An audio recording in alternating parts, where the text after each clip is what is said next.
Okay, guys, so we've just had the fallout from Deontay Wilder's win against Tyrell Herndon. It was a seventh round stoppage, and ultimately, the boxing consensus around this fight is basically what I expected it to be. Deontay Wilder won the fight, but he is still absolutely washed. He has got absolutely nothing to offer in terms of boxing at a world level ever again. You look through his record, you see he's really got no real impressive wins. And anytime he faced someone with half a heartbeat, he got mollywopped, right? Twice by Tyson Fury. Well, three times by Tyson Fury, but the first fight was a draw, and then two times got mollywopped by him. He then lost. He then would then go on to lose to Joseph Parker and Zhang in particularly devastating fashion.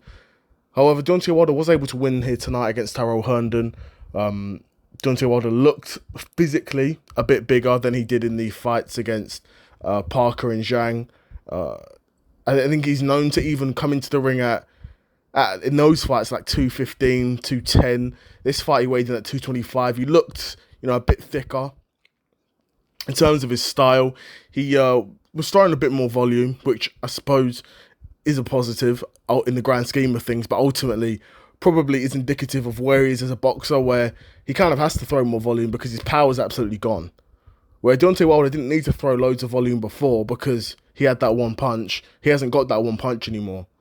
The stoppage looked weird as well.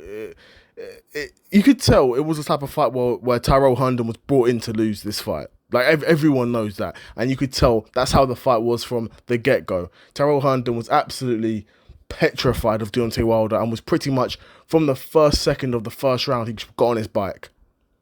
Right? And to be honest, the fact that he lasted to the seventh round actually goes to show probably how far Deontay Wilder's power has fallen off. Because Herndon was there for the taking from the first second of the first round.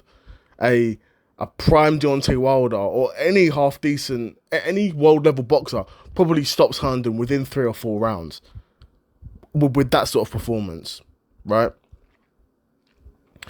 But again, like I said, there's no shocks here for me. Deontay Wilder's been cooked.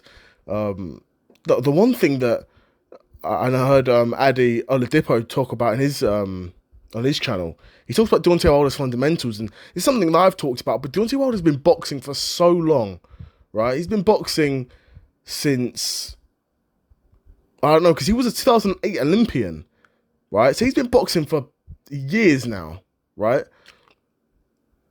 Over, probably near enough 2 decades he's been boxing for. And for him to have such poor boxing fundamentals, honestly, it's flabbergasting, to be honest. It's flabbergasting, to be honest, to have a guy who's been boxing for that long and have such awful fundamentals in terms of striking mechanics, in terms of footwork, in terms of movement, in terms of just being so stiff and everything looking so laboured. When you've been boxing for 5, 10, 15, nearly 20 years, I expect you to be able to box, and not just throw 1 or 2 punches at once and everything look wild and stiff and laboured and ugly and awkward. I can appreciate an awkward style of boxing.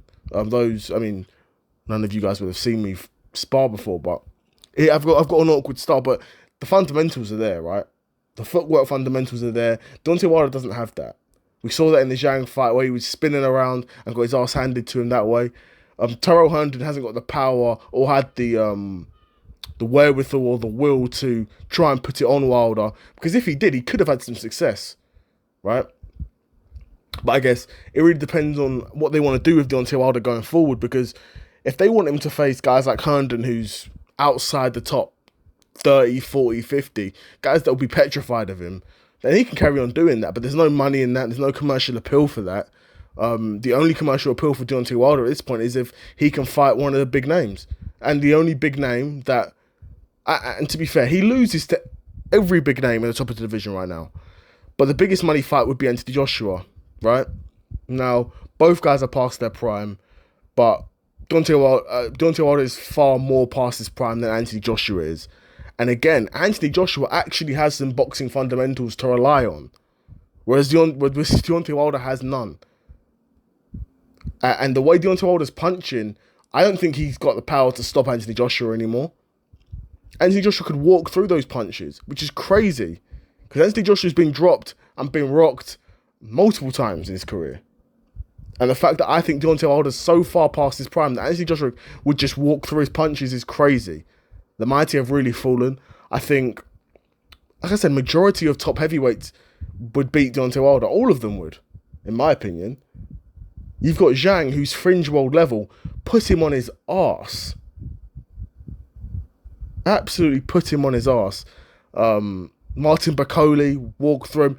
Dave Allen, right? Dave Allen, look at the career Dave Allen's had, right? And look at the career Deontay Wilder's had, right? It's crazy to say that Deontay Wilder would likely get mollywopped by Dave Allen. There is nothing that I'm seeing from Deontay Wilder that would make a Dave Allen not implement his game plan and not beat him. He'd walk him down, he'd apply pressure on him. And Dave Allen, for Dave Allen's style, he's perfected his style. Now, when I say that, I'm not saying he's the perfect boxer. I'm not saying he beats everyone. But Dave Allen knows what he is and he knows what he isn't, right?